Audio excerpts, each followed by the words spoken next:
Hello people, welcome to Crazy Cat Fishing. I'm going to go over a real quick review over my lifetime tahoma kayak. It's 10 foot long. Walmart sells them.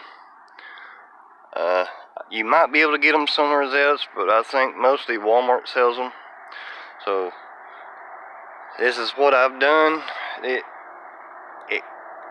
a basic kayak when you first get it.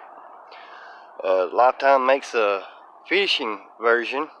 It's called the tamarack, but it's the same hull as the fishing version, except the fishing version comes with a pad that you set on. It comes with that rod holder. It has a hatch to get inside the kayak, which you can access the whole bottom of the kayak from that hatch. The fishing version has one back here where this crate sits, and the fishing version has two flush mount rod holders behind the seat back here. Other than that, this is the same exact kayak. Alright. I would recommend anybody starting out their first kayak, try out Lifetime tahoma. And the tahoma is about $100 cheaper than the fishing kayak. And anybody that gets a kayak and they're going to fish out of it, you're going to do modifications to it. So why not start from scratch so that you're not spending all that money on something that you're going to change anyways. The first thing I done was got me a crate. Went bought me some PVC pipe, cut it to length, bought me some zip ties, zip tied them on. These three back here are mainly for just transporting. I made these two a little longer and angled them because, well, I catfish. I suspend fish mostly, so I can hang them out to the sides and fish with them. But you go get you some bungee cords, you strap down your crate, you put all your essentials that you're going to need with you, put it inside the crate. You'll want some kind of a strap or a bungee to go over it, so if you do flip it for some reason, all your stuff doesn't just come flying out.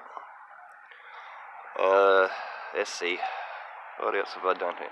Oh, I've got my crate strapped down a little firmer than most people do, because like I said, these are my rod holders and I need to be able to not lose my rods. So a little more about it. I took, of course, a cooler bag to keep your drinks and stuff in. I took the backrest off of this one, which you just unsnap it and they come out. I went and bought this seat from Walmart. It's pretty comfortable. The way I got it in here, I took a small piece of PVC pipe that would fit down in here. It just comes out like that and snaps back in. I ran some, well, that's hard to get back on there now. Anyways, I'll fix that in a minute. Took some rope, ran it through the PVC pipe, ran it under and over,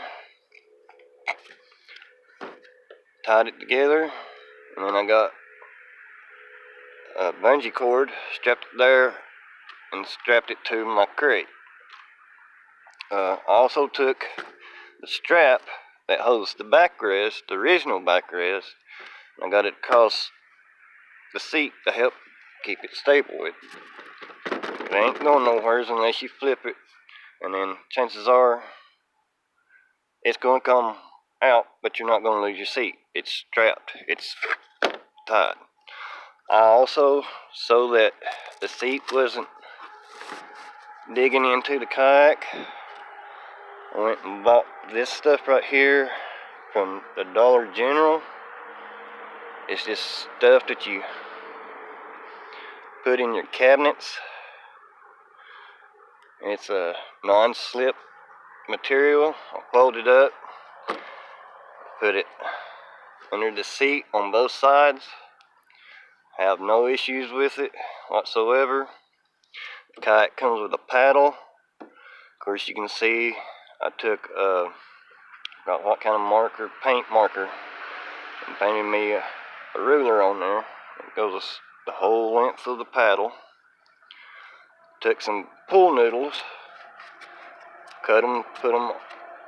These are my drip guards, and if I drop the paddle in the water, it floats. I don't have to worry about it. Moving on up, I took some weed eater line. I'll make a video later on how to make these, but they're leashes so that if it falls over, for one, it'll float, but it ain't going to float away. You ain't going to lose your paddle. There's nothing like being out on the water and you can't paddle your kayak. Okay. Of course, I added decals to personalize my kayak.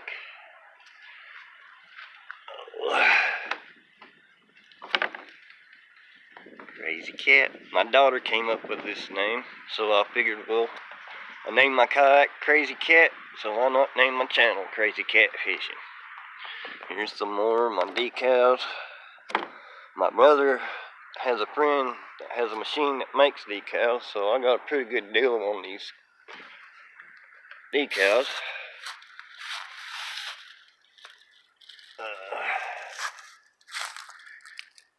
I added an anchor trolley. I haven't bolted them in yet. I've just got them tied down. Of course, they're pretty sturdy. You take pretty much your anchor. You clip it onto this ring, and say you want the current's going this way, and you want to fish down current. You hook your anchor there, pull this string, and now your anchor's back here, and your front of your kayak is facing downriver, and vice versa. If you want to set sideways in the current and fish that way, you can, or you can run it all the way to the front, and now you're facing up the current. But I tell you, trying to put holes in a new kayak is gut wrenching. Trust me, when I added this on here, putting a hole in a brand new boat, ain't nothing like it, man. You get nervous, you'll start sweating. But I plan on putting another one of these on the other side. There's not too much I have done to this, but it serves me well. Like I said, you put your tackle back here, cooler. There's plenty of room behind the seat for a pretty good sized cooler.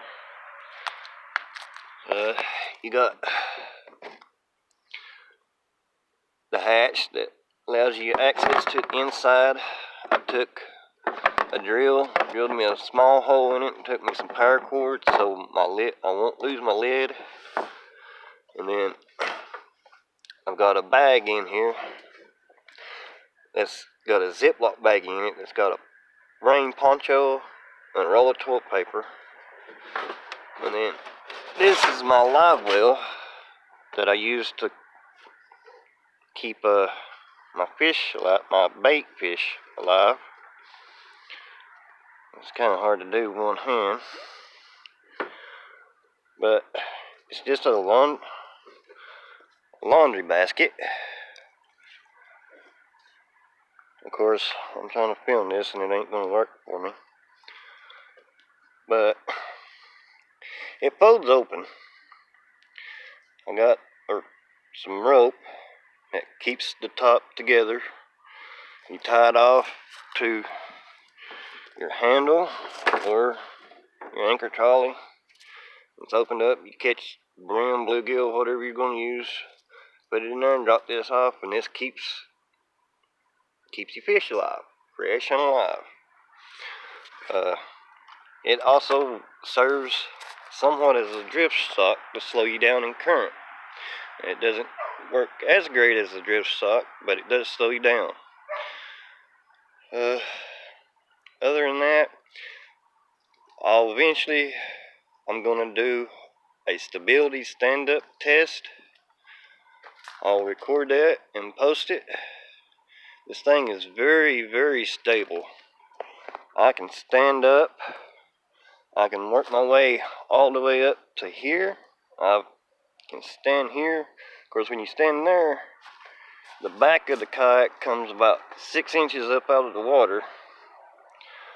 But I don't know why you would need to, but I've done it to see if I can. The only time I've ever flipped this kayak is when I made it flip. I had to hold on to the handles while I was rocking side to side. And I finally got it up so far, and it until I grabbed hold of the handle, the kayak would just slip out from under me, and I'd go over and it'd still be upright. Like I said, I grabbed the handle as I was flipping over and took it with me. I've been out on the Tennessee River on it, some big old houseboat waves, and you just rock right along. I ain't never had no problems feeling like I'm gonna fall out. Now, it's yet to be seen when I hook into one of them river monster catfish whether or not they're gonna take me over or not, but not yet anyway. But there's not much else to say, I don't think. I just wanted to give an overview, a review of my kayak, how I got it set up, and thank you for watching.